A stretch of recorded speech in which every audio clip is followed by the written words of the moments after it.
मी बजरंग सत्वशिला मनोहर सोनवणे लोकसभेचा सदस्य म्हणून निवडून आलो असल्याने परमेश्वरासमोरून शपथ घेतो की मी विधीद्वारा स्थापित भारतीय संविधानाप्रत अनन्य श्रद्धा व निष्ठा बाळगीन, भारतीय सार्वभौमतेचे आणि भारतीय एकतेचे निराधाराने रक्षण करीन आणि जे कर्तव्य आता मला प्राप्त होत आहे ते मी नेकीने पार पाडीन.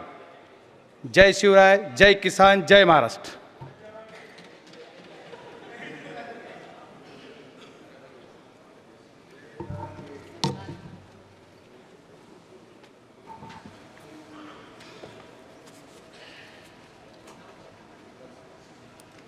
श्री ओम प्रकाश गोपाल सिंह अलियास पवन राज निंबालकर.